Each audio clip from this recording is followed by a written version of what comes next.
gives you is this is theoretical. Is that a non-TV game? This try would be given, or this try would be ruled out. All non-TV Super League games have an extra pair of eyes on that decision from meters away. That's the difference. Putting goal judges in and then go live call, I think we'll get more right, like the NRL do. Sorry, I cut you off, but no. That's an important thing that we don't necessarily acknowledge the difference between the live and the non-live games. Is that we've got an extra official right there. This isn't the point, but it's just made me think about it. That actually, here's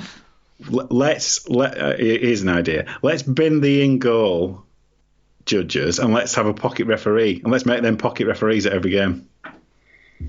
There you go, problem solved. Yeah. Because why not? I agree. Why not? Why not? Then we can just have pocket. We can, there's enough. Because if you think about it, there's enough of them in there, and they're always the pocket referee. They're never the main guy. Maybe, I don't know. Well, in this game, we had Liam Moore on the touch judge, who is a fully fledged referee. Yeah. Jack Smith, I think, was maybe the other touch judge, who's refereed a lot of Super League games. He's not a full-time referee anymore, but he's refereed a lot of Super League games. So I think, I might be wrong, but I think that's who it was. So you're talking, put one of them in, put Liam Morris, the pocket ref, and put one of the youngsters that stands in goal on the line, or one of the championship touch judges if you need an extra touch. Do you know? You're right. Yeah. It's a solution. I just think we're always gonna. It's a perennial debate, this, isn't it? To be honest, we're always hit the nail on the head there with that, though. There you go. You see. I've always not quite understood that because a non-televised game, you've got 5 officials. Yeah. Whereas at a televised game, you've got one in a van in the car park, and then you've got then you've got the other ones on the. So I'm kind of thinking make one of them a pocket referee. Yeah. There you go. Solved. Done. Right.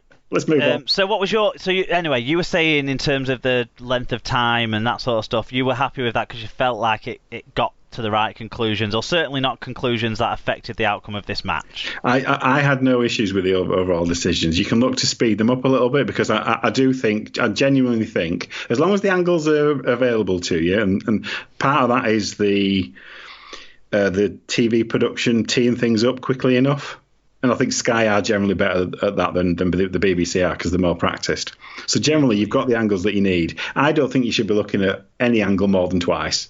I think two looks, and then we make a decision and we move on.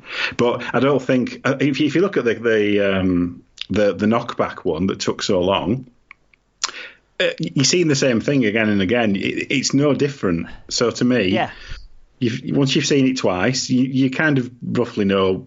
Is it close? Is it backwards? Is it forwards? And you just make a call.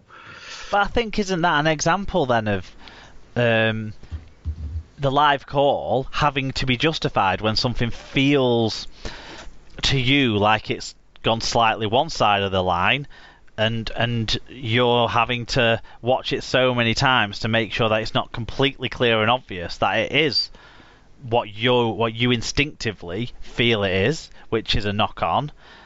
Or what have you? I don't know. It seems strange, but it'll be a perennial argument as we always know. I think you've solved it, to be honest, Al. Right. There you go. We've talked star players and highlight moments, I guess, haven't we? So yeah. Did you have anything else to add? No, not really. Kelly's first try for me was the best. Yeah, I completely agree with that. And Connor was both our star man, I think. There. Yeah. Take nothing away from Nalongo and. Oh no, it's just everything runs through Jake the Snake, and that's no bad thing, because when it does, they're a dynamic team. They just need to remember that once in a while. I quite like that they're inconsistent within games. I hate it when they're inconsistent between games, because I don't want to see like thumpings either way, because that's less entertaining. But a game like this, where it swung one way for a while, then swung back, I like that.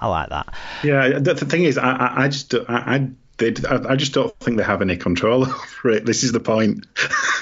they're just they're. So you don't think that they are picking and choosing? You think it's more that it either comes off or it doesn't?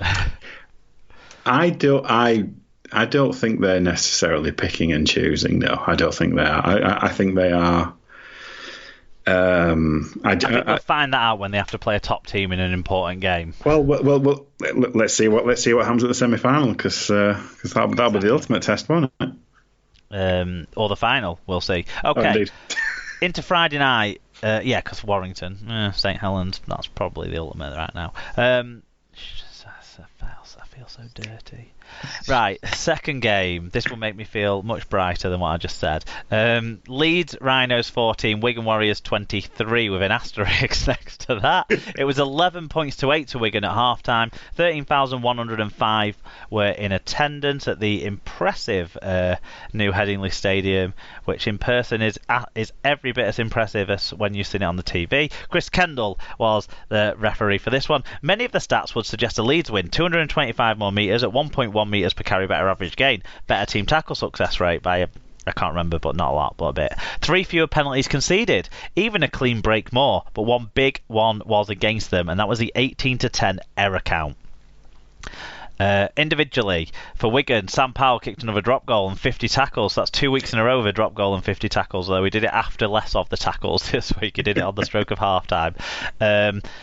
Very clever setup by Wigan, though, switching around who was at dummy half to deliver the ball to him. Dan Sargent's 138 metres. Tony Clubb, 1 try and 114 metres. Of course, about 30 of those came on that 1 try, and that 1 try has a big asterisk next to it. But I would say in the first 5 to 10 minutes, I thought Tony Clubb was busted. He was limping around like nobody's business, and then he ended up playing about 30 minutes in the first half and finished the game off well with his sprint too. Liam Farrell, 1 try assist, 112 metres. It's great to have the Ginger Pearl back. On the losing side, some impressive performers. Big name impressive performance. Brad Dwyer, who's been impressive most of the year for Leeds in a bad team. 2 try assists, 40 tackles, 115 metres, 3 successful offloads. They were noticeably quicker and more incisive when he was on the field. Conrad Hurrell, 5 tackle loss, 159 metres. Tuilo Lahia, who they'll miss next week, 162 metres. And Trent Merrin, who maybe is the person to become the captain to replace Watkins. He seems like the most obvious candidate to me in that group. But Trent Merrin, 1 try, 42 tackles, 10 mark tackles, 124 metres, and 1 very close no try. Yep. So, a few views on this one. So, Fat Boy Rob says, Alkies beat arseholes. Yeah, Jenke at JHM Malley said, and it's wide to Club. What a game at Headingley. Wigan have found a new drop goal specialist, a new goal kicker and a new fullback. A big away win that makes a huge difference to the table. It was also nice to meet Mark's SLP's Mark, in person. Yes. So I've been saying it'd be nice to meet Jen over recent shows. And just before half time, she spotted me when she was going, I think, to get a drink or something with a young daughter, and to be honest, we had a very brief exchange. I felt incredibly rude because I was so focused on the action, because it was just in the lead up to Cuthbertson's try, so we were on the goal line defending right in front of us. I couldn't really focus on a conversation when that was happening, but I made sure to keep an eye out for when she came back, which was after the half-time whistle had gone, and pulled her aside. We had a nice chat for most of the half-time break. It was really great to get to meet Jen, and she was her husband and her daughter go to games. They take her dad to some of the bigger games as well. Big family occasion, so it was great to meet Jen. Lovely.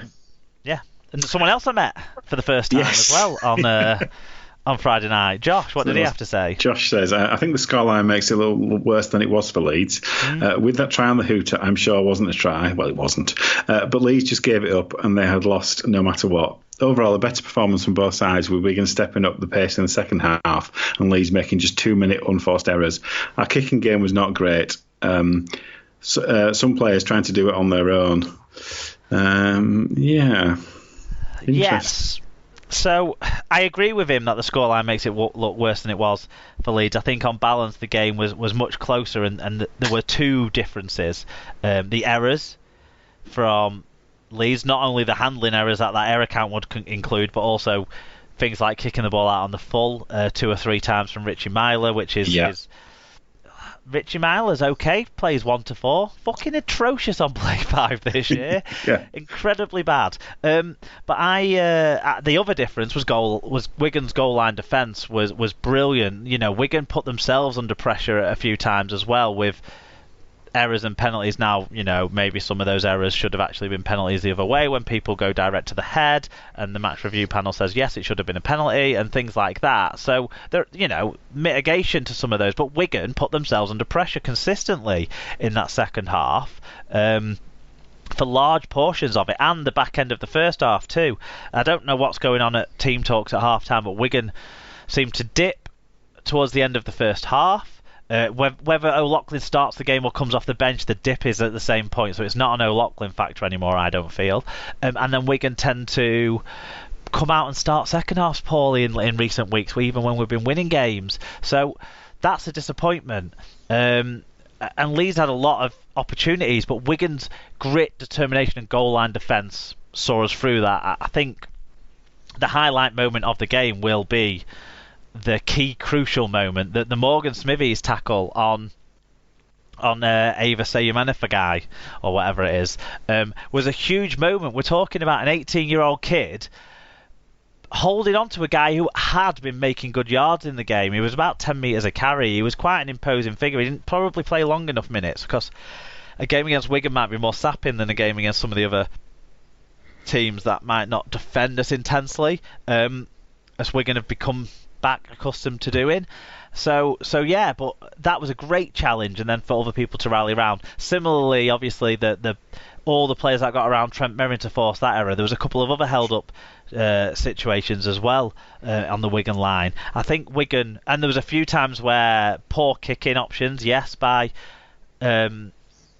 Leeds, but snaffled up by Williams on one occasion and Burgess on 2 occasions. One of them, he made a half break, cleared Wigan's end of the field. So some good stuff there from Wigan in their own 20 in defence. I think was a crucial factor, and that's why those highlight moments probably are more defensive rather than talking about Oliver Gildart's wonderful try or the beautiful scissors run for which made a very, very simple looking try for Leeds' second try, but it was hard to defend in that moment with that momentum. Brad Dwyer was definitely a good player for Leeds. When he went off the field, they were in a very disadvantaged position because Liam Sutcliffe had already gone off, so Cameron Smith had come on to play in the halves, which isn't ideal, even though he's a good ball player. He's not a halfback.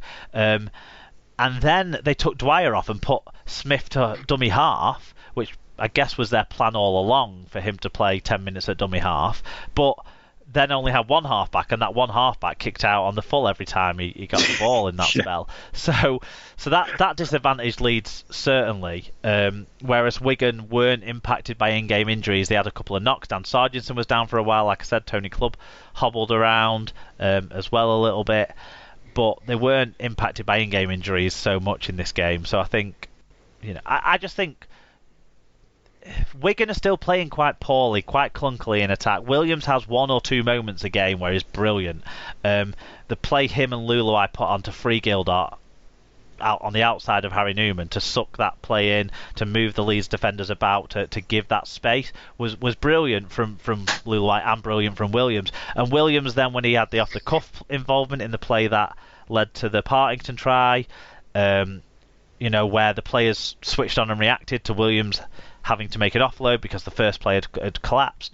I thought, again, but it's not given enough moments for Wigan's attack to look good at the moment, unfortunately, because other people around, so many passes are still going to the wrong shoulder. It's unbelievable.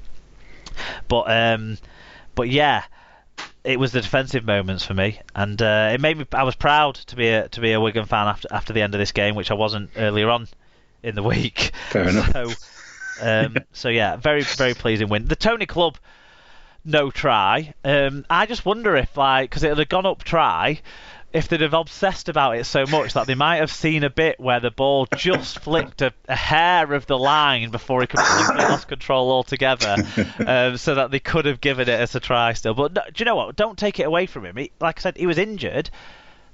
early on in this game and still played long minutes and had a big impact on the game outside of that as well. He had a few really strong carries in this game. He's starting to look like a player who can make an impact for Wigan, if not maybe in this longer spell as he could do in the last 2 or 3 years. Still,